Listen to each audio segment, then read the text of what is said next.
Yes. So, my great honor and privilege to be here with all of you. Um, I literally have just returned from the Srila Prabhupada Meditations program at 26 Avenue, Matchless Gifts, which is such a wonderful and beautiful and holy tirtha. And this evening we were meditating on My Glorious Master, the book by His Grace Burijan Prabhu, and reading his initial pastimes of meeting Srila Prabhupada at 26 Avenue. And just so in that beautiful space of remembering Srila Prabhupada and just feeling so grateful for the opportunity to be in the Sangha, an association of devotees, and seeing how Srila Prabhupada's mercy has just really spread all over the entire world, and just feeling very grateful. So I'd like to start by chanting the Mangalacharanam prayers, and then I'll share my screen and we'll explain the program that we're going to go through this evening. Om Gyanatimirandasya Gyananjana Shalakaya Chakshurumilitam Gena Tasmai Shri Guruve Namaha Shri Chaitanya Manobishtam Stapitam Gena Bhutale Swayam Rupa Kadamayam Dadati Swapadantikam Vandeham Shri Guru Shri Yuta Parakamalam Shri Gurun Vaishnavamscha Shri Rupam Sagrajatam Sahagana Raghunathan Tam Sajivam Sarvetam Savadutam Parijana Sahitam Krishna Chaitanya Devam Shri Radha Krishna Padan Sahagana Lalita Shri Vishakanvitamscha Hey Krishna Karuna Sindhu Dinabandhu Jagatpate Gopisha Gopika Kanta Radha Kanta Namostute Tapta Kanchana Gourange Radhe Vrindavanishwari Vrishabhanu Sute Devi Pranamami Hari Priye Vancha Kalpatarubhyascha Kripa Sindhubhya eva cha Patitanam Pavanebhyo Vaishnavebhyo Namo Namaha Shri Krishna Chaitanya Prabhu Nityananda Shri Advaita Gadadhara Shivasadi Gaura Bhakta Vrinda Hare Krishna Hare Krishna Krishna Krishna Hare Hare Hare Rama Hare Rama Rama Rama Hare Hare Jai Srila Prabhupada ki Jai Ananta Koti Vaishnava Vrinda ki Jai Jai Nitai Gauda Premanandi Hari Hari Bo.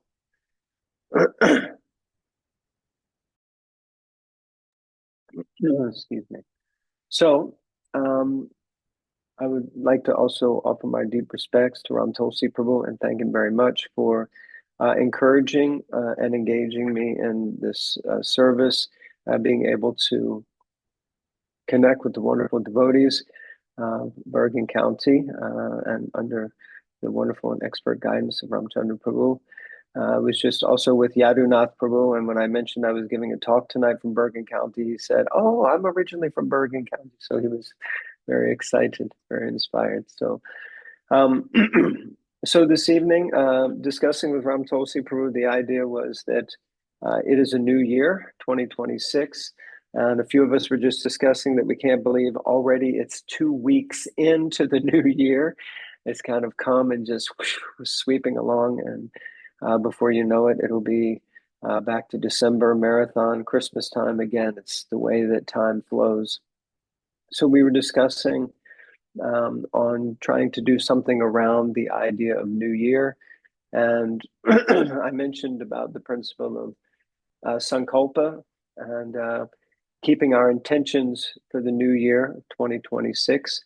And so I also am going to try something that may be a little different with and for all of you. I wanted to do something interactive. I've done this online a couple of times, but done it mostly in person, where we have an actual sort of Sankalpa type of ceremony, and it's a bit of a workbook exercise for everyone to actually engage in some inner reflection and personal writing. So I would like to request if you have the facility for writing things down and being able to be really attentive and interactive and reflective. You can write on your computer.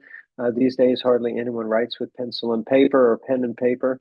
Write on your notes, whatever it is. But please, please, please do create a space so that we can kind of interact together as we move forward. I'm going to share my screen. I think as co-host, I should be able to share now. So here. And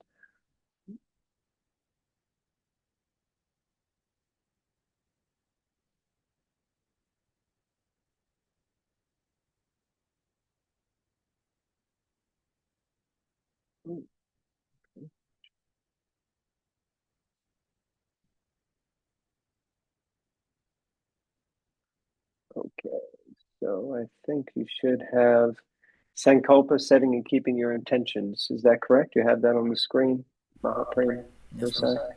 Mm-hmm. All right. So, many of you will likely already be familiar with the principle of a Sankalpa. As a priest, I've conducted many, many ceremonies and served in many capacities. I've seen many, many children. I've done pujas for many children within the womb, and then once they come out of the womb, marriage ceremonies, so many different things, all the way up from, as they say, from cradle to the grave. And with every ceremony, there's generally a sankalpa or a declaration of intention. And I've always found this very, very powerful exercise, and also to help us understand that, as we know, all the rules and regulations within Krishna consciousness are really only meant for two purposes, and that's to always remember Krishna and to never forget him. So, in this sense, we are always trying to refocus. And what is Krishna consciousness? It is the refocusing of our mind and our intelligence under the guidance and strength of us, the spirit soul, the super soul, the spiritual master, to focus that mind and our intelligence in a direction that takes us to Krishna, to be conscious of Krishna. And we all know that that is not easy. Often the mind is distracted and drawn in so many different ways. We get up, we rise early in the morning, we have an intention to yes, today, chant my rounds, I'll do this and do that, and then the phone rings, or the child starts crying, or our partner needs something, or the alarm doesn't go off. So many distractions to pull us away. And each one of these distractions, as great souls, Mahatma Prabhu, Bhakti Tirtha Maharaj, and different devotees, they discuss how these distractions of the mind are simply opportunities for us to show Krishna that let me pull my mind back. Recently, I was reading where Mahatma Prabhu was describing, and it's really been a great help for me this year in my japa meditation, that he's talking about how sometimes distracting thoughts or thoughts about things that we want to enjoy, things that might even be, might pull us away from Krishna consciousness. There are things that we want to enjoy, like boga, the idea of boga is it's to be enjoyed. And he says, but we have to offer boga to Krishna. So we have to offer these things to Krishna. And sometimes when I find my mind drifting into areas, I think, no, Krishna actually, although it's not such a nice thing, it's something that I want to enjoy. And I want to offer that to you. Because I want to enjoy it first, you should enjoy it because it's yours, it's your property. It's not for me to enjoy. And I find that sometimes just by doing that little thing within the mind, that it dissipates, it just goes away. So, in the same way, controlling the mind means that we have to very clearly set our intention. And then, as Bhagavad Gita explains, we have to pull the mind back whenever it drifts away, from wherever it wanders, we pull it back to that focus. So, in that mood, in that spirit, I'm going to ask you now, just as a beginning concept, to think about this talk that we're going to do about Sankalpa, the fact that we're going to be looking at setting some intentions for the year ahead, or the year that we're presently in, 2026. And I'd like for you to make a little Sankalpa, just a brief thing within your heart. You can write it down, would be even best, for what you would like to achieve or see happen from this session. What are something you would aspire for, an intention? It could be, I really want to be attentive during the session and make notes and be interactive. Or I really want to, Krishna, please help me come away from this session with at least one real powerful takeaway that will help me to grow and come closer to you, something like that. So I'm asking you to now write that down, and and just take a moment to like consciously. Sometimes we can think that, oh, I don't have to be conscious. Krishna's in my heart. He knows everything. And that's absolutely true. But Krishna becomes more attentive when we're focused and we clearly connect with him. So I request you to do that, just for a moment.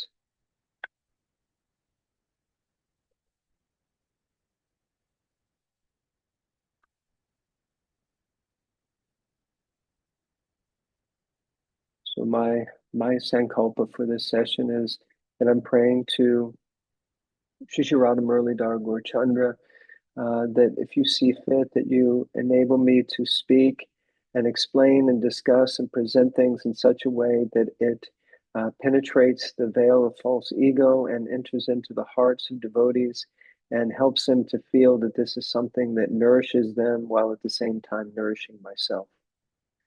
Hare Krishna. So, there we go. So first I want to address something that I find often a conflicting conversation amongst devotees. So sometimes we say, let's make plans. And I have from time to time heard devotees say, they quote this thing that, yeah, when you start making plans, Krishna starts laughing. Because, it often seems like we make, they say the best laid plans of mice and men, you make a bunch of plans and then Krishna just smashes them to smithereens. So this is a fact, but it doesn't mean that we shouldn't necessarily make plans. There is a statement also that if you don't make plans to serve Krishna, then Maya is certainly going to make some plans for you to serve her. In fact, the baseline default plan system for us being in the material world is that Maya already has a plan for us. And we're often just treading the path of that plan. And the idea is that Krishna consciousness is about how we make a plan to get off of that path of Maya and move into the path of clear Krishna consciousness. So they say that an idle mind is a devil's workshop. So some activity has to be there. We can't just be desireless. We have to be desireful. And what is that fullness? That fullness is the desire to please and serve Krishna. So in order to be successful in anything, some plan has to be there. So if we want to be happy in connection with Krishna, then some plan has to be there. So we have a few statements from Srila Prabhupada here. He says, the whole world is moving according to the plan of the Supreme Personality of Godhead. Foolish persons who do not have sufficient knowledge think that nature is moving without a plan. and all manifestations are but accidental formations. There are so many so-called scientists who suggest that perhaps it was like this or maybe like that, but there is no question of perhaps or maybe. There is a specific plan being carried out in this material world. What is that plan? The cosmic manifestation is a chance for the conditioned souls to go back to Godhead, back to home. And as long as they have the domineering mentality, which makes them try to lord it over the material nature, they are conditioned. But anyone who can understand the plan of the Supreme Lord and cultivate Krishna consciousness is most intelligent. So this is very, very valuable. This is from the purport to 1133. Srila Prabhupada really speaking about somehow aligning ourselves with the plan of Krishna and not thinking that there is no plan. There is a plan and we are part of that plan. So continuing, Srila Prabhupada states that every plan is made by the Supreme Personality of Godhead, but he is so kind and so merciful to his devotees that he wants to give the credit to his devotees who carry out his plan according to his desire. And life should therefore move in such a way that everyone acts in Krishna consciousness and understands the Supreme Personality of Godhead through the medium of a spiritual master.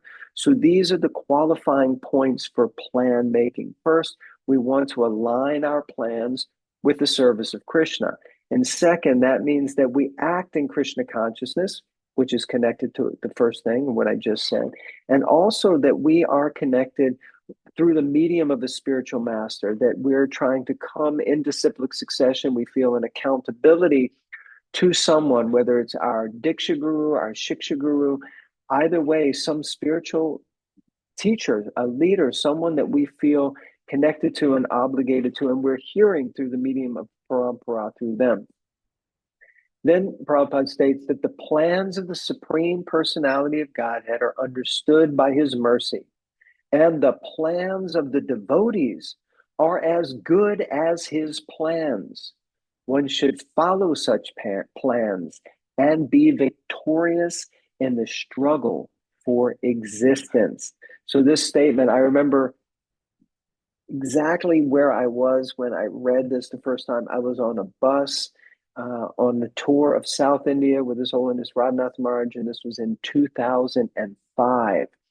And I was like, just reading this, and I thought, wow, the plans of the devotees and the plans of the Lord are the same, qualified by the fact that I'm trying to be Krishna conscious and serve Krishna, and I'm trying to follow the order of the spiritual master. So this is Srila Prabhupada's statement in 1134. So what is the essence? The essence is that our first business is to try to understand what is Krishna's plan and simply align our lives in that way. So again, Srila Prabhupada stating that so far you're thinking about things and making so many plans. That is all right. But our first business is Krishna's plan. That is the only plan. And no matter how many schemes we employ to adjust things in this material world, if you have no solid basis in Krishna's plan, they remain merely dreams of phantasmagoria. So, in this Krishna consciousness movement, I am training boys and girls all over the world how to act nicely by practically serving Krishna in their everyday lives. That is more important than trying for something which I may like to do, but which will never happen. Just as Sudama Vipra, he did not want to offer something very small, but his wife insisted. So he offered Krishna only a small bowl of flaked rice, and Krishna took it with great pleasure. And when Sudama Vipra returned home to his poor hut, he found a huge palace made of jewels. So the point is to make use of what we already have. That is most important. And if Krishna sees that we are using it properly for pleasing him and loving attitude and devotional service, then Krishna gives every facility and reciprocation of love. So this is a letter from Srila Prabhupada, April 10th, 1972. And what I often take away from this, and in a a personal setting with all these quotes, I usually open it up for people to feedback. It's not always so easy in on a Zoom session, so I'm just reading through, but we'll leave time hopefully for questions and answers and reflections at the end. So my takeaway from this is again, our first business is, what is Krishna's plan? How can I align my life with Krishna's plan? How can I become an instrument? We chant Hare Krishna every day, and we understand that the essence of the meaning of the Maha Mantra is, my dear Lord, please engage me in your service. So, what is that service? Then, this point about Sudama Vipra, and that he didn't want to offer something small, he felt bad. But we should understand that we are so tiny in the greater scheme of things. What we have to offer is, in one sense, so small, but still, we should offer that to Krishna. And we should make use of what we have, what God has already given us. Another thing I remember from my childhood is is that I don't remember what year it was, but it seems a little mundane, but it was like the first year that I think Whitney Houston won a Grammy. And I remember I was watching the TV and she came up and she started thanking so many people. And then she stopped and she said, I'm sorry.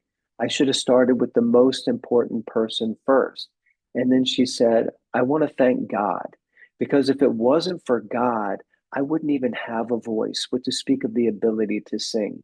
And I was just a young person, but I remember hearing that and remember thinking, wow, such a prominent, powerful personality.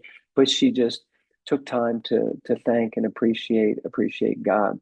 Actually, I was with my family just recently, and my uncle's a big football fan, and he was watching some game, and maybe some of you are too. And God, now I can't remember the name of the team, but anyway, the quarterback from the team, every time he was interviewed, he just kept saying, I just thank God. I just thank God.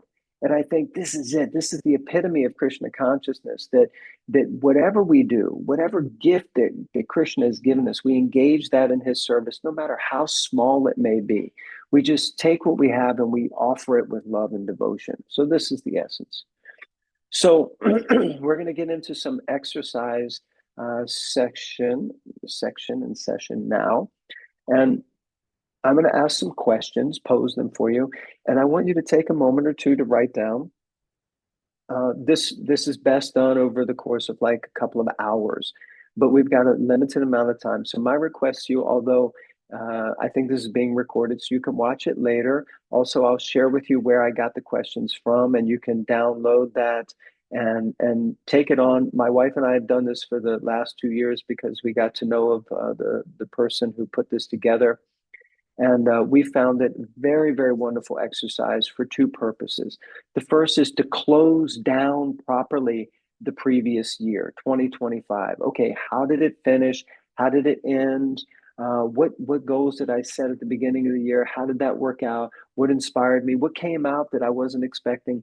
And then to start the year again with some clear sankalpa, some clear intention. So like that. So when I ask the questions, my request of you is to please be active. I can't see hardly any of you, so I'm depending right now. All I see is Mahaprem Prabhu and Ramchandra Prabhu. So my whole audience is just the two of you, really. So otherwise, I just see black boxes with white words written on it.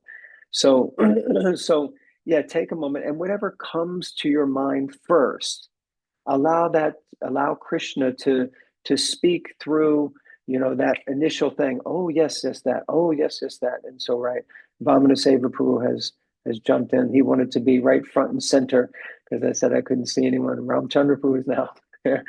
So it's so it's flickering around. So I'm going to be using something. You can make a note of this if you want. Some of you may be familiar with a young lady named Rukmini Podar. Um, she's second generation devotee. She lives in Alachua now, and but she was staying in the Bhakti Center for some time. Just a very, very creative and wonderfully expressive person. And she put together this year compass, which has now become, I forget, someone shared with me like something like 12 million people globally now download this and use it every year for creating their year compass, as it was. Okay, so our first question, and please just take a moment, write this down. What do you feel was your biggest spiritual accomplishment for 2025? Now, as humble devotees, sometimes we're like, oh, Prabhu, I didn't really accomplish anything. I'm lower than the worm in stool. That's all beautiful. I love that humility. But no, if you're not actually doing something, I remember one senior devotee, what is it? One devotee said, oh, I'm your fallen, your useless servant. And the senior devotee who was the guru and sannyasi GBC, he said, why are you useless? I want you to be useful. Stop acting useless. So we should we should feel like a fool in front of the spiritual master, but it doesn't mean we should be a fool. We should actually do something. So what do you feel was your biggest spiritual accomplishment in 2025?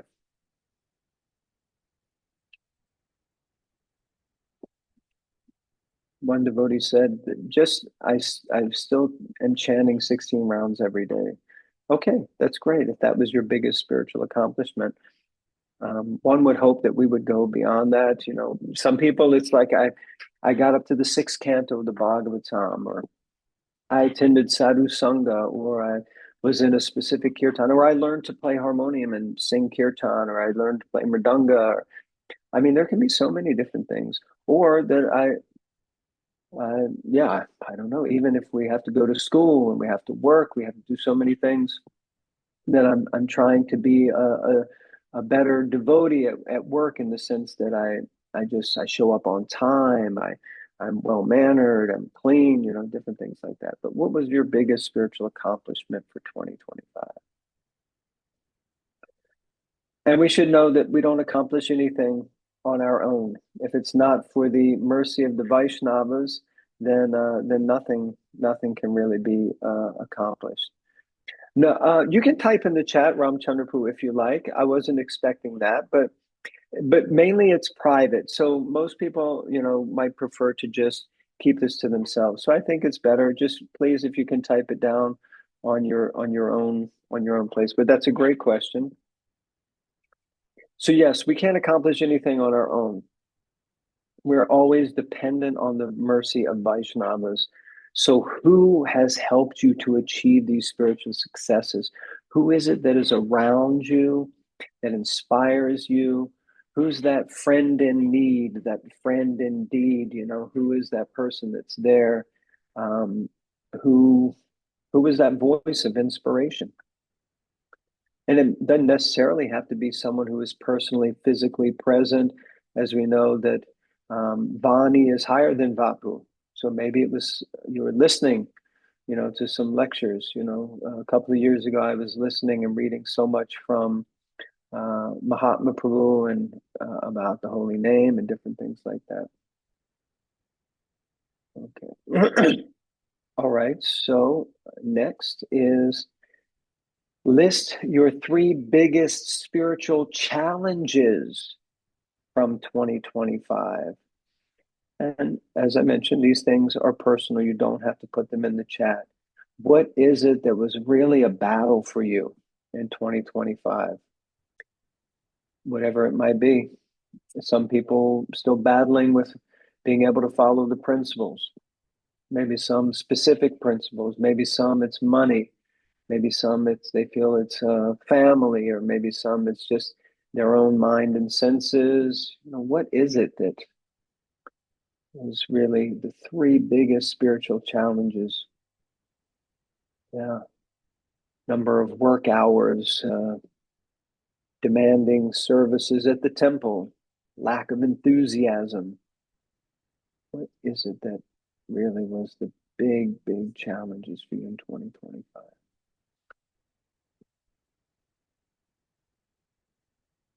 I hope everyone is still with me. I see, okay, I'm scrolling through now. I see a few people on and writing down. So, okay, so we're going to keep moving and keep a decent pace here. So, who or what helped you overcome these spiritual challenges? So it may be that we haven't, let's say, conquered them, or maybe we did.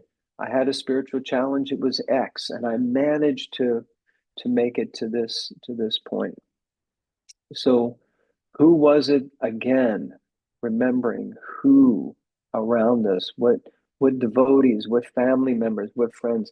Maybe it was your partner that was there to support you and encourage you. Maybe it was your children.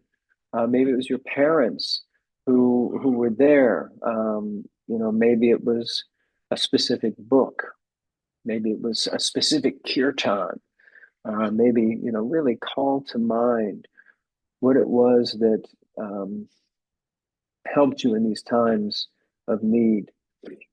To this end, a few of us have been discussing from the perspective of devotee care and just caring for ourselves, caring for others, that we all create coping mechanisms. In times of difficulty, we have coping mechanisms. Some of these are developed from as a child because we see how our parents coped. Some of us have developed it through bad habits over time, but ultimately we have to cultivate really positive, strong spiritual coping mechanisms so that we actually take shelter of Krishna in times of difficulty, in times of challenge. Okay, next question is, what have you learned about yourself by overcoming these spiritual challenges? Is there anything that you've learned about yourself? And remember, it doesn't necessarily have to be a positive thing. Positive in the sense that the wording doesn't necessarily have to be positive. Like it could be like, I've learned that actually I am very, very prone to lust, or I'm very, very prone to anger, or actually I'm driven by greed. I've learned this because this is where those spiritual challenges were. Or we may have learned that when I let go of certain attachments and I grab hold of the holy name, then I see a change. Or as I just shared at the beginning, just this one little phrase of like, if something is happening in my mind that I think I want to enjoy, then I'm going to offer it to Krishna. I'm going to give it to him first, and Krishna and Radha. So what have you learned about yourself? Anything that you've learned? Because it is important. We should always be learning and growing and perpetually in Krishna consciousness.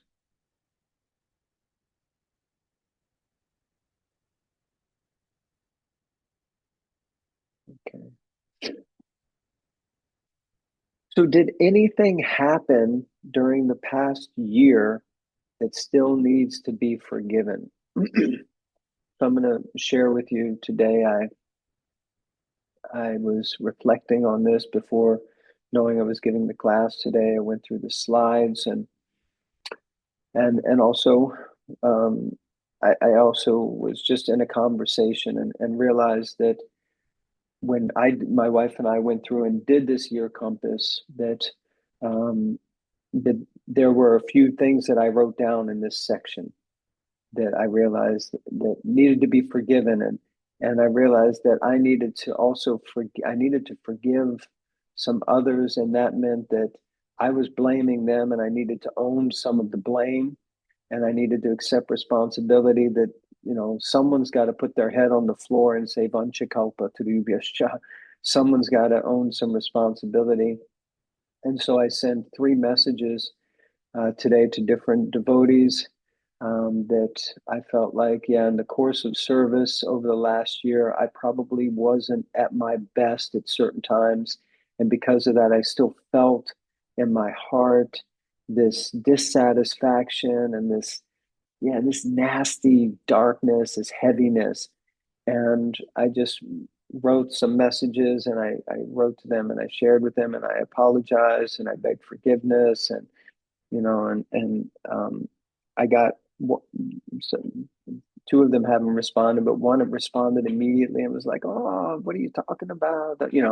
Devotees also do that, but don't worry, nothing happened. I didn't see anything. Meanwhile, something did happen. They know it did, but but through the course of apology, it felt like healing really occurred. So Is there anything that still needs to be forgiven? Is there anything you need to let go of? Anything we need to own responsibility for? Anyone we need to apologize to and beg forgiveness to? Okay, so this is kind of an easy one. I just want you to choose 3 words and 3 words only that you would say define your past year. At 2025, we're still in 2025. We haven't moved to 2026 yet because it is important that we close down 2025, consciously accept that it has come to an end and I'm now drawing a line and stepping over it into a new year. So, what are the 3 words that define your past year? Um, Whatever they may be. One devotee shared at our last session that I think it was like traumatic growth and dependence on Krishna. More than 3 words there, but dependence on Krishna was a statement. So those 3 things were powerful for them. So just 3 words that describe your past year.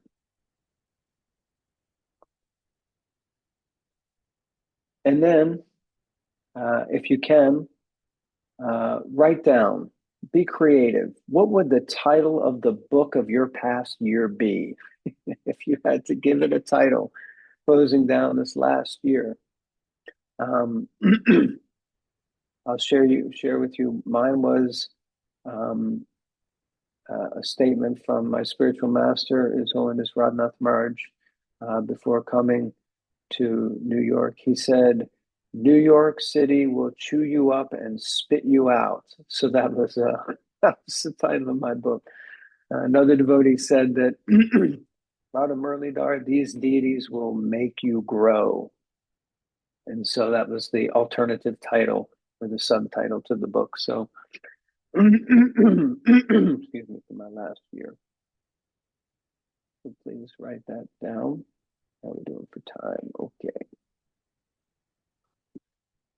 Okay, so hopefully we're all together here. Now you are done with the past year. 2025 is in the past, and you've just finished the first part. Now we're going to move on to the second part so everyone can take a deep breath. I hope you're still with me. And please forgive me if this doesn't feel as maybe super shastric as you might have expected. But for me, I really like interactive programs and exercises, and especially when it comes to these kind of things, to allow us to be reflective and focused. So I hope you're all not overtly or overly disappointed at this stage. Okay, so now we're going to move on to 2026, and we're going to dare to dream big for Krishna.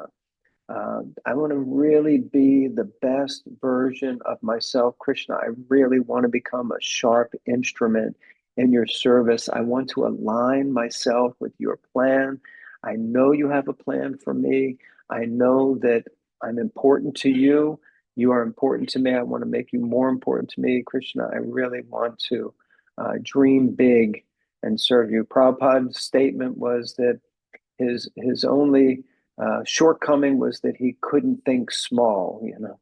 So like that, Prabhupada was always thinking big. And let's talk about someone who made plans.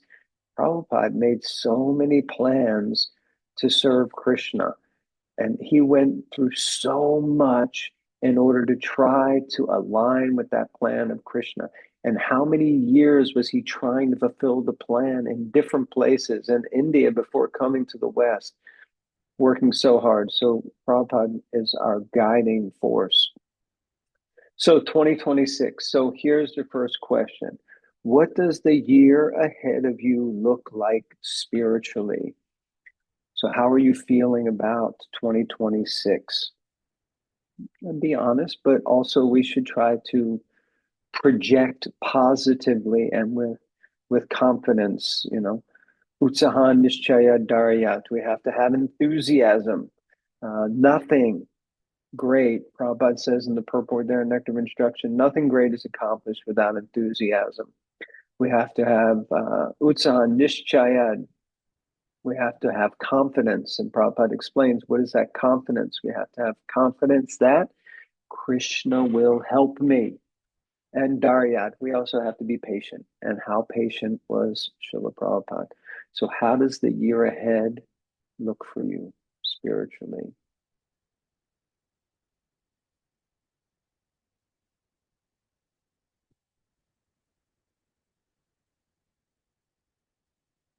Okay, bright future ahead.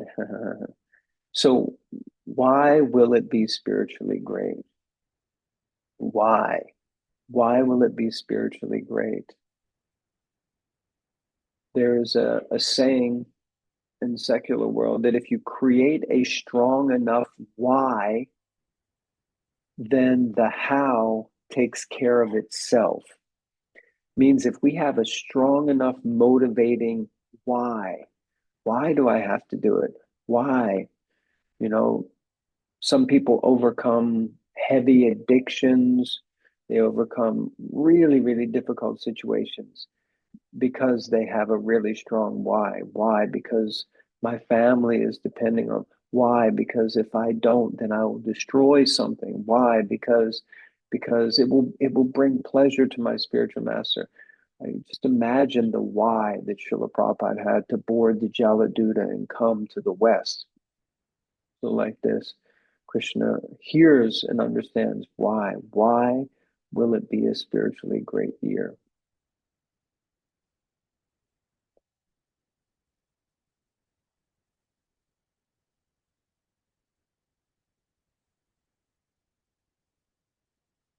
So looking into that bright future, what would happen in your ideal spiritual life? What would happen in 2026 in your ideal spiritual world?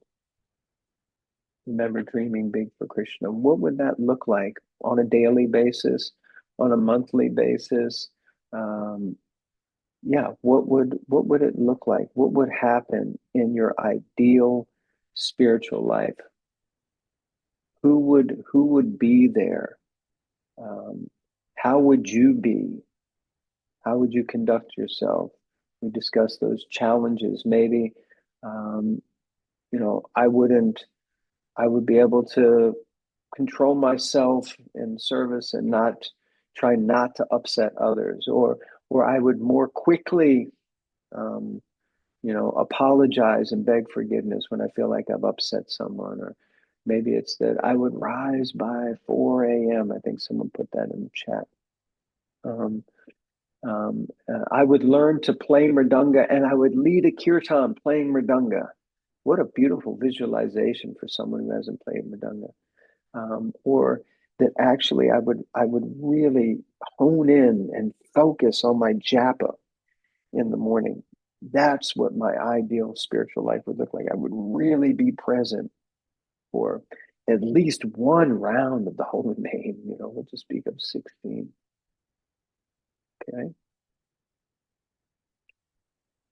Okay, so now we're going to ask you to write, draw, or let go of your expectations of yourself and dare to dream of your brightest possible spiritual future.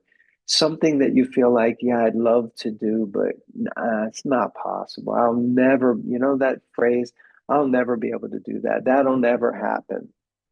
Um, really put something out there that you think probably will never happen, but I would love if I could do that for Krishna, if I could serve Krishna in this way. If my ability, write a book. I would love to write a book and finish a book for Krishna. I have such an idea I want to get out. I would love to give class. I would love to start a group, a preaching group. I would love to, lead kirtan. I would love to, you know, cook for the devotees or learn to cook or make an offering or start to worship the deities, take Brahmin initiate, whatever it is, what is that big thing? Open a center, So whatever that big thing is. Okay. So I know we're moving very quickly and I apologize for that. I hope that you are able to write things down and are getting something out of this again.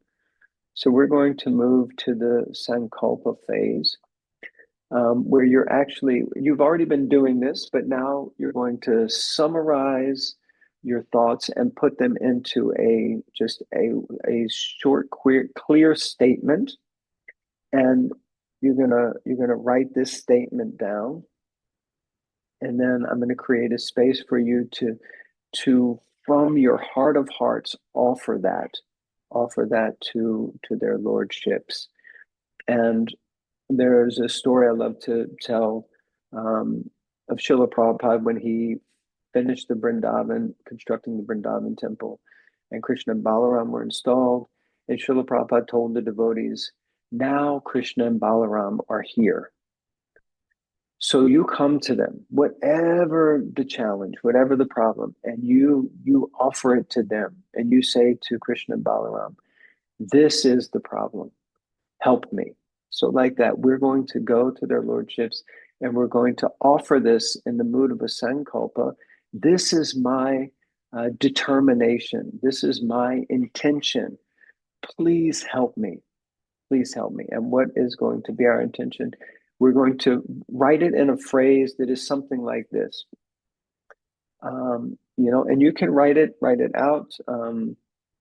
My dear lordships, just hold on one second. Here we go. Yes, my dear Shishi Radhasham Sundar and Nimai Nitai. My dear Shishi Radhasham Sundar and Nimai Nitai.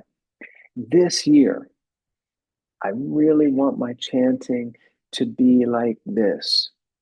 This year, I really want to read like this. This year, I want to have more of this person's association. I want to hear more from Srila Prabhupada. I want to hear more of my Guru Maharaj. I want to, attend more classes on a Sunday. Whatever it may be, it doesn't have to be these three things. This is just to give an idea. It should be one, two, maximum three kind of statements. So like that, my dear Shishi Radhasham Sundar Nimai Nitai, please, I'm setting the intention. So the intention should be this year I will, this year it will be like this. It will be like this, a focused intention. So we are creating this sankalpa. I will do this year for you. For you, this is my intention to serve you. This is what I want to do. So please just take a moment to do that.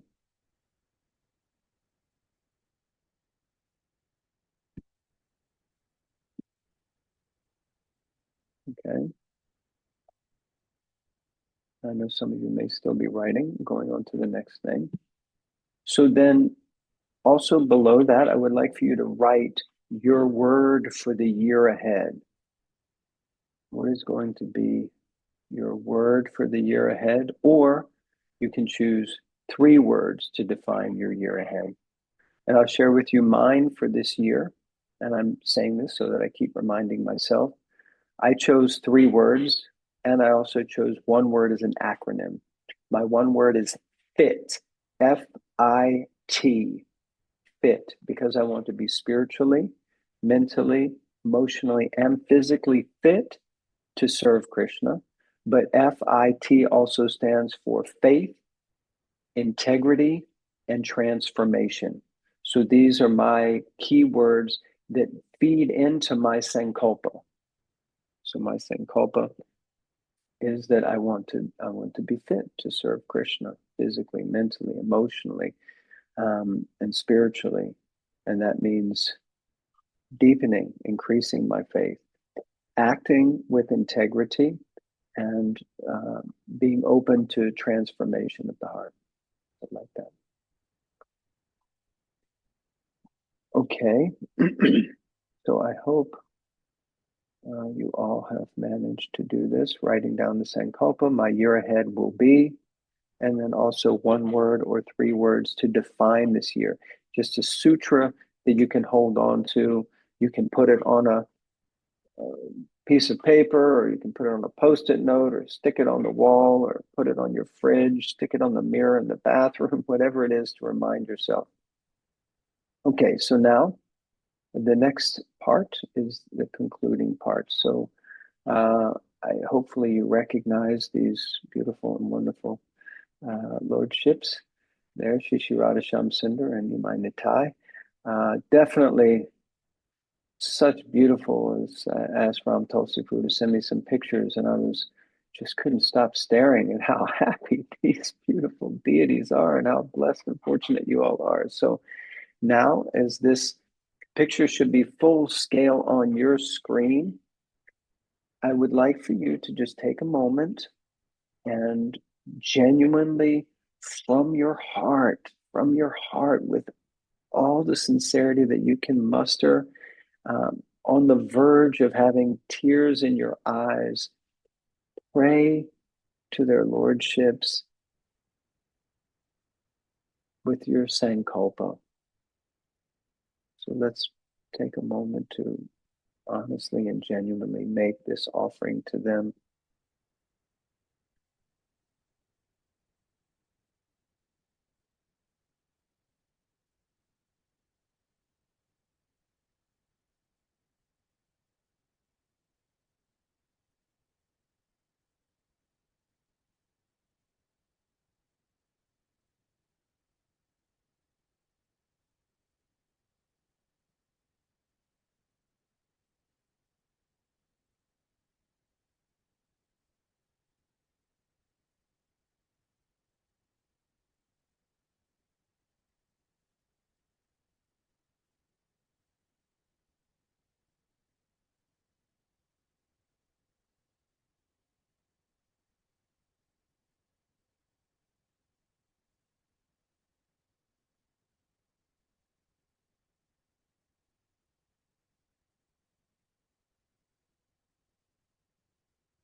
Usually at this point,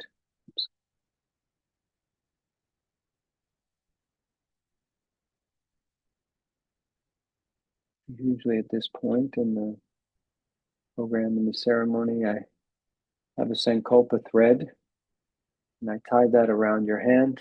Yes, I can see someone's holding. You can picture.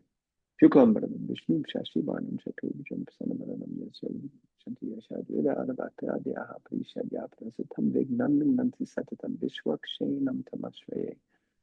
So we're tying this around with a prayer to Vishwakshain to remove all obstacles on your path so that your Sankalpa can become a reality, and that by the mercy of Shishi Radhasham Sundar and Nimai Nitai, that your spiritual dreams genuinely come true, and that you have the perseverance and the strength to continue to remind yourself of this Sankalpa that you made for them, that your intention becomes so strong that it really pulls you closer and closer to Krishna.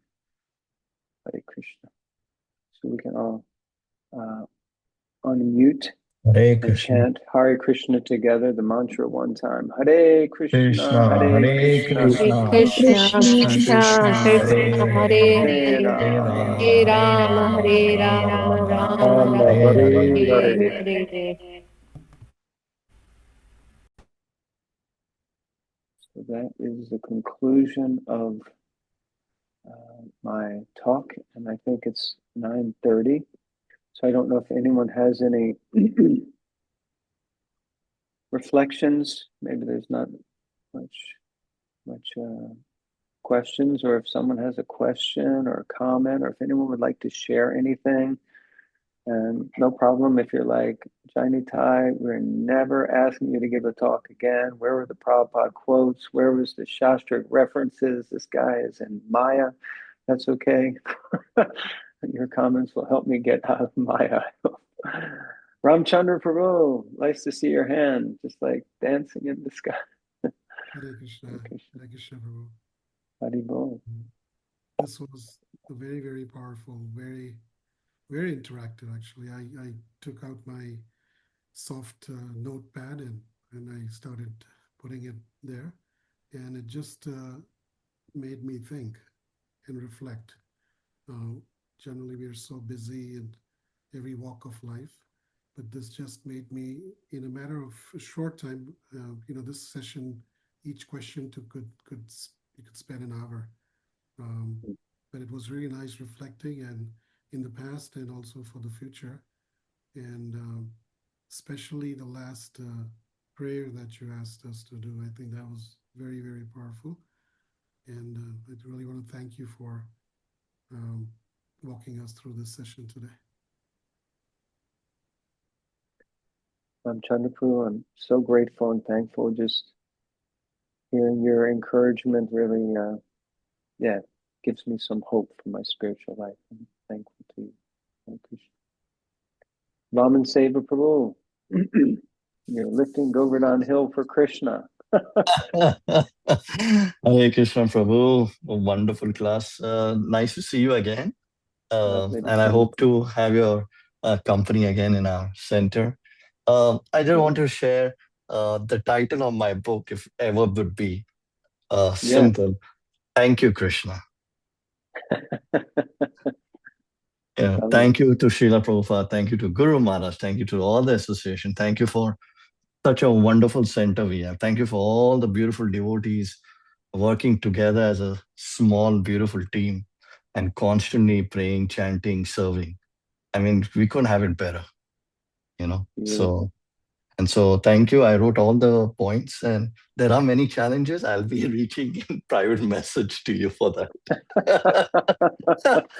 Krishna. Thank you again. Hare Thank Krishna. you. Nice Thank seeing you. you. I love that. This is the most important thing, to generate an outpouring of gratitude and appreciation. With this, everything opens up so beautifully. Thank you, Vaman Singh. Please. So it is 9:32, and Mahaprem Kirtan Prabhu is my leader. He is the person in charge as far as I can see. He's taking responsibility. So I'm finished, happy to go a little while longer, but also completely ready to finish. Hey, Hare Krishna. I had posted a couple of questions privately to you on chat. I keep hearing an echo now. Who is that? Someone posted something private in the chat. Prasanna Prabhu is saying that he had privately DM'd you some questions in the chat to you personally. Okay. Oh, I see some.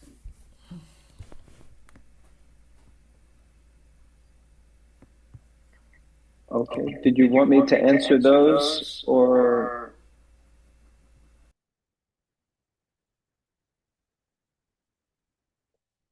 did you want me to answer those, Prasanna Prabhu, publicly, or? I think the second question would be valuable for me. Okay, Not beautiful. the first one. Yeah.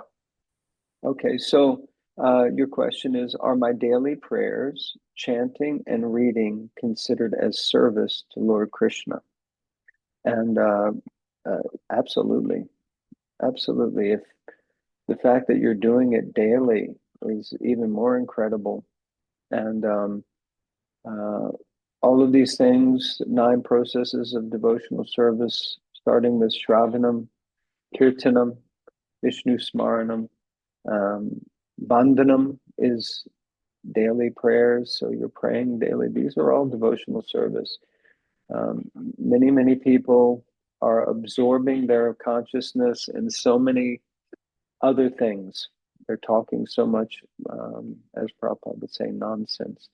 So the fact that you're praying to the Lord, the fact that you're chanting His holy names, you're reading, and this is all service, because we're trying to glorify the Lord, trying to hear about the Lord, trying to purify our heart. So yes, and the more that we do this, then and we do it without expectation of any result or any return. We just do it because we know that it pleases Krishna. That's the why. That's the big why. Why am I doing this every day? Because it pleases Krishna. This is what brings pleasure to Krishna, and therefore I'm just going to simply do it every day because it pleases Him. And whether I feel like it or not, that doesn't matter. The servant's role is not like I feel good about it. The servant's role is that it brings pleasure to my master. So let me do it with, full vigor like that. So definitely Prasanna Prabhu. Thank you for asking that question. Hare Krishna. Okay, Mahaprem Prabhu, I think we can. Yeah, thank you once again, Prabhuji, for a wonderful exercise, for taking us through this exercise that allows us to reflect and just, think about the past and set new goals and expectations for the future. Thank you so much. I guess I'll open the floor if any other devotees have any other questions that they would like to ask Prabhu. Now is your chance. I'd also like to request all the devotees to please hang on. We'll be reading the Ekadashi story, as today is Ekadashi. So before that, if any other devotees have any questions, feel free to raise your hand or put it in the chat. Either or is fine.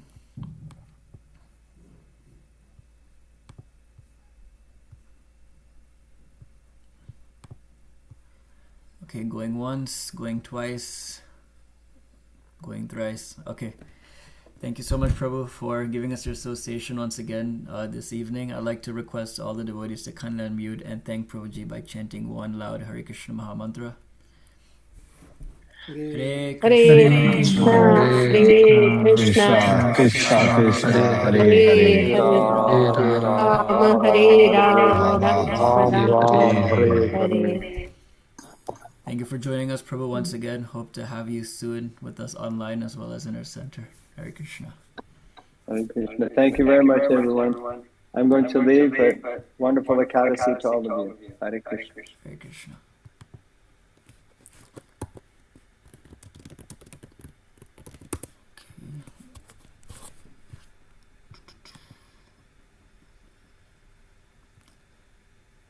So once again, dear devotees, please hang on. We'll be reading the Ekadashi story now.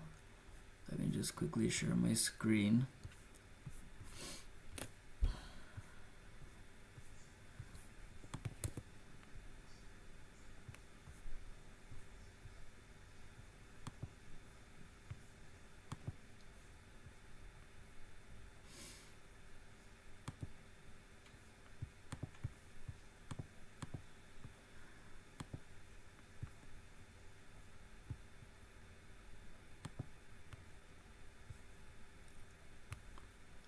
Okay.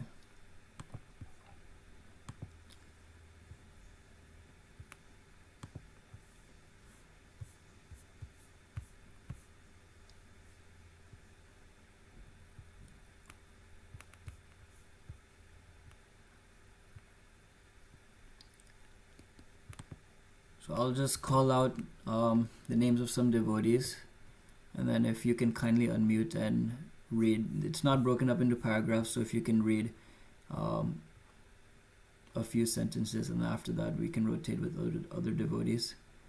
Ramchandra Prabhu, do you want to start reading? Satyala Ekadashi. Sri Dalbya Rishi said to Palastya Muni, when the spirit soul comes in contact with the material energy, he immediately begins to perform sinful activities such as stealing, killing, and illicit sex. He may even perform many other terrible deeds such as killing a Brahmin. O purest of personalities, please tell me how these unfortunate souls may escape the punishment of being sent to hellish regions of creation. Kindly inform me how, by giving even a little in charity, one may easily be released from the reactions of his sins.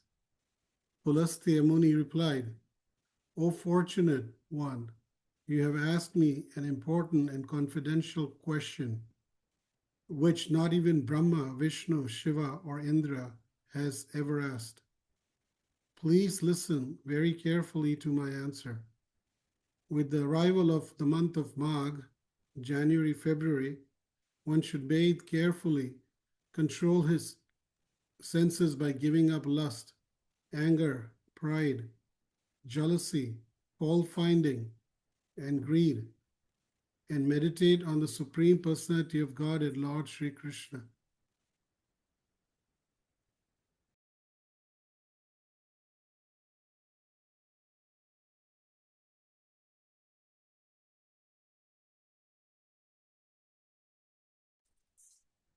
Prabhu, you are muted. Sorry. Margaret. Thank you, Pro. Just looking down the list. Mita Mataji, would you like to read?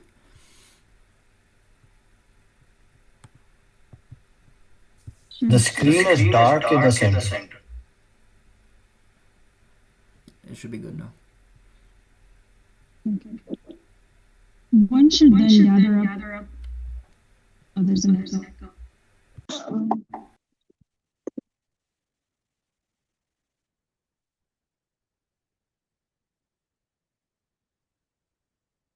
Okay.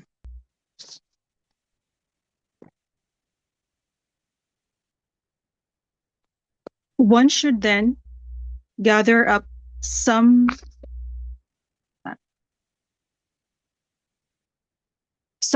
cow dung before it touches the ground, and after mixing it with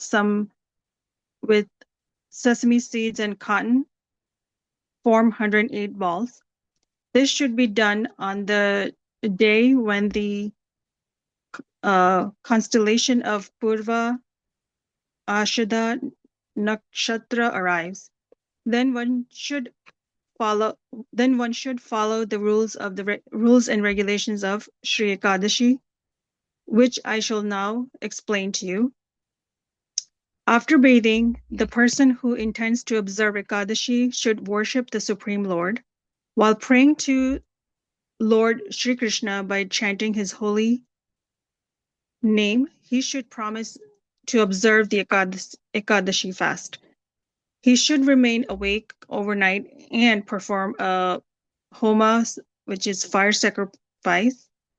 Then the devotee should perform an arti ceremony for the pleasure of the Lord, who holds a conch, disc, club, and so on in his hands, offering him sandalwood paste to his feet, incense, camphor, a bright ghee lamp, and delicious food preparations. Next, the devotee should offer the 108 balls of cow dung, sesame seeds, and cotton wool into the sacred fire while chanting such holy names of the Lord as Purusha Shukta, and other names. Throughout the whole day and night, he should also observe the standard Ekadashi Vrata fast, which in this case is a fast from all kinds of grains and beans. On this occasion, one should offer the Lord pumpkin, coconut, and guava. If these items are unavailable, betel nut may be substituted.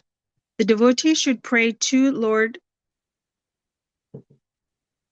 Janardana, the benefactor of all living beings, in this way.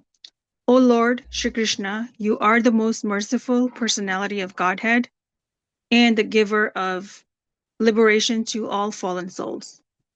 O Lord, we have fallen into the ocean of material existence. Please be kind to us. O lotus-eyed divinity, please accept our most humble, affectionate, and respectful obeisances. O protector of the entire world, we offer you our humble respects again and again. O Supreme Spirit, O Supreme One, O source of all forefathers, may you and your eternal consort, Srimati Lakshmi Devi, please accept these humble offerings. The devotee should...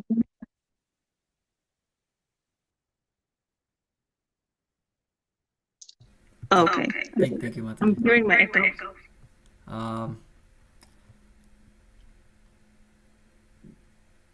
Ashish Prabhu, would you like to continue reading? Yes, sure. The devotee should then try to please a qualified brahmana with a warm welcome, a pot full of water,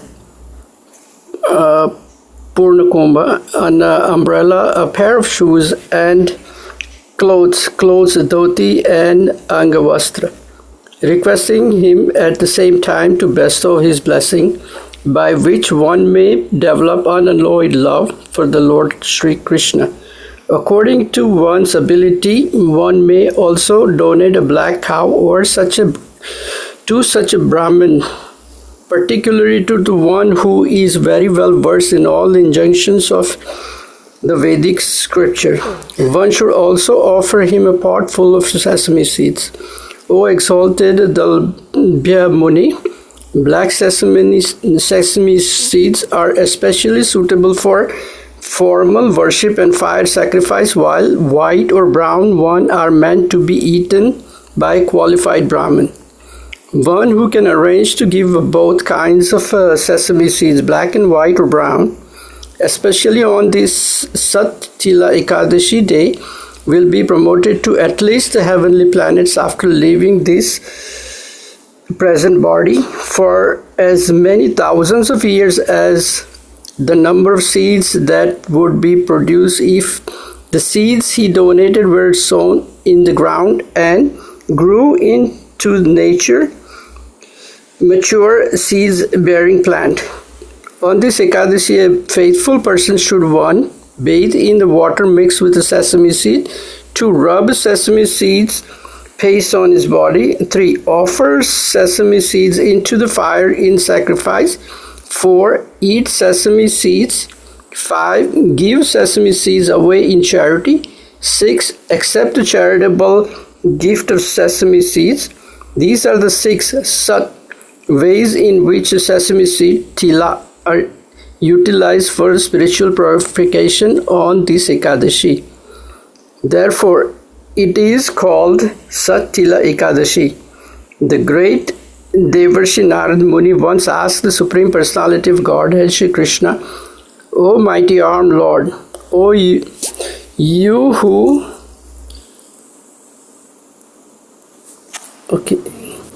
who are so affectionate to your loving devotee, please accept my most humble obeisances.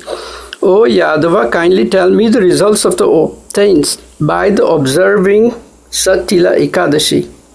Lord Shri Krishna replied, O best of the twice-born Brahmin, I shall narrate to you an account of an incident I personally witnessed long ago. Okay. Thank you, Prabhu. Thanks.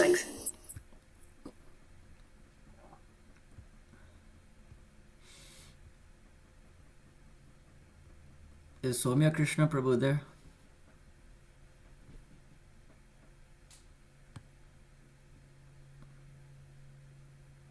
If not, it's okay. Nimai Krishna Prabhu, would you like to read? Yeah. Long ago on earth, there lived an old female Brahmini who worshipped me every day with controlled senses. She very faithfully observed many a fast, especially on special days honoring me, my various appearance days, Janmashtami, Ramnavami, Vaman Dwadashi, Narsimha Vara Dwadashi, Gaur Purnima, etc., and served me with full devotion, devoid of any personal motive. Her rigorous fasting made her quite weak and thin. She gave charity to Brahmanas and to young maidens, Kanyas, and even planned to give away her house in charity. O best of Brahmanas, although this spiritually minded woman gave charitable donations to worthy people, the odd feature of her austerity was that she never gave food to Brahmanas or the Devas, demigods. I began to reflect on this curious omission. This fine woman has purified herself by fasting on all the auspicious occasions and by offering me strict devotional worship. Therefore, therefore she certainly has become eligible to enter my personal abode, which is unattainable by ordinary persons.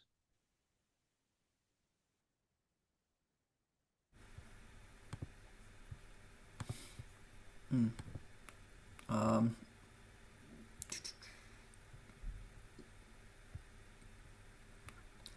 Anangamoyini.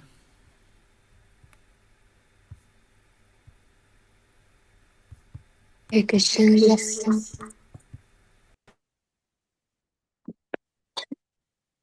So I came down to this planet to examine her, disguising myself as a follower of Lord Shiva's, complete with a garland of skulls draped around my neck and a begging pot, kamandalu, in my hand. As I approached her, she said to me, "O respectful one, tell me truthfully why you have come before me." I replied, "O beautiful one, I have come to get some sacred alms for you." Whereupon she angrily threw a dense lump of mud into my begging pot. O Narada Muni, I simply turned around and went back to my personal abode, astonished at this fine Brahmini's peculiar mixture of great magnanimity and stinginess. At last, this austere lady reached the spiritual world in her self same body. So great were her efforts at fasting and charity. And because she had indeed offered me a lump of mud, I transformed that mud into a beautiful home. However, O Naraji, this particular house was just like that mud, completely devoid of any edible grains, as well as any furniture or ornamentation. And when she entered it, she found only an empty structure. She therefore approached me and said with great anger, "I have fasted repeatedly on so many occasions, making my body weak and thin. I have worshipped you and prayed to you in so many different ways, for you are truly the master and protector of all the universes. Yet, despite all this, there's no food or wealth to be seen in my new home. O Janardhana, please tell me, why is this?" I replied, "Please return to your house. Sometime later, the wives of the Devas will pay you a visit out of curiosity to see the new arrival, but do not open your door until they have described to you the glories and importance of Sattila Ekadashi." Hearing this, she returned to her house. Eventually, the Devas' wives arrived there and in unison said, "O beautiful one, we have come to have your darshan. O auspicious one, please open the door to your house and let us see you." The lady replied, "O most dear ones, if you want me to open this door, you will have to describe to me the merit one obtains by observing the sacred fast of Sattila Ekadashi."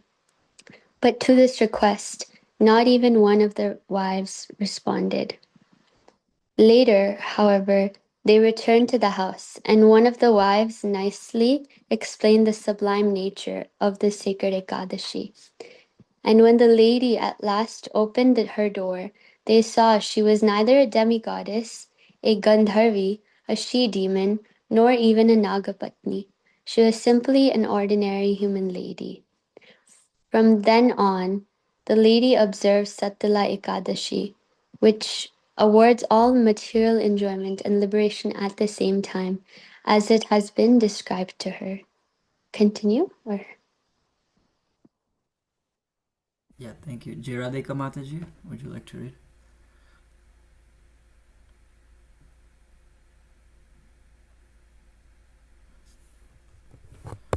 She's under the weather. I can read. Take it, yes, sure, bro. Thank you. So where it's starting from?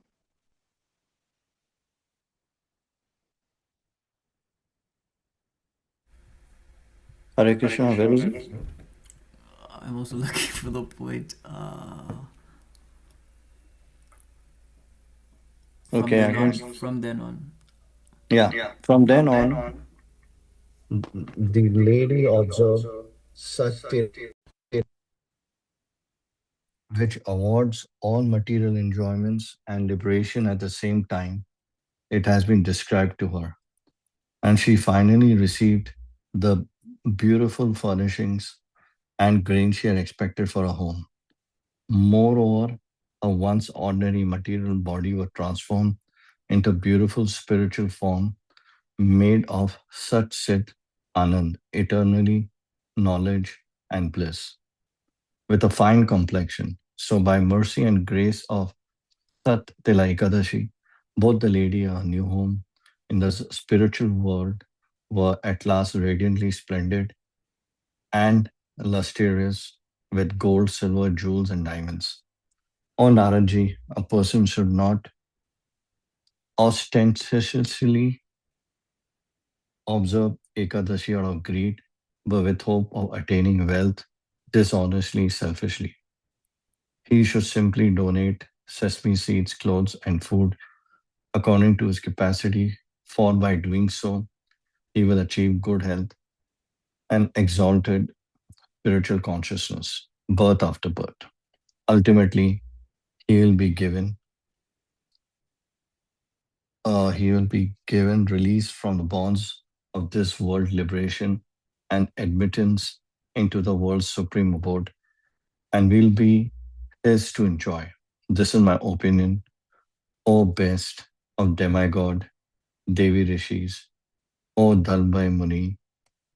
Pulsatya Rishi concluded. One who properly observed this wonderful Sattila Ekadashi with great faith become free from all kind of poverty, spiritual, mental, physical, social, intellectual, as well as all kinds of ill luck, evil omen, sakuna. Indeed. Let me see. So thing is that it's getting covered. Hold on, Prabhuji. The screen, yeah. With great faith and poverty, physical. Indeed, following this Ekadashi fast by donating, sacrifice, or eating sesame seeds frees one of all past sins without doubt. One need not wonder how this happens. The rare soul who properly perform these acts of charity in the right devotion mood, following the Vedic injunction, will become utterly free of all sinful reaction and go back to Godhead, back home to the spiritual world. Thus and ends a narration of the glories. I can't see beyond that, Prabhu. The picture in the iPad, If you can continue with that, yeah. So we are last two lines. Thus ends the narration. And if you can say that after that, the second last line. You're not able to read? It's not Yeah. showing. Okay. Thus Yeah. ends a narration of the glories of Magh, Krishna Ekadashi or Sattila Ekadashi from the sacred Bhavishya Uttara Purana of Srila Krishna Dvaipanya Vyas. Hare Krishna. Shri Hare Sattila Krishna, Hare Ekadashi Bol. ki jai. Jai. Thank you, Prabhuji. Hare Bol. Thank you. Krishna. Thank you all the devotees Hare for joining. Krishna. Hope you all had a wonderful Ekadashi. We will see you all next week. Hare Krishna. Hare Krishna. Thank you. Hare Krishna. Hare Krishna. Hare Krishna.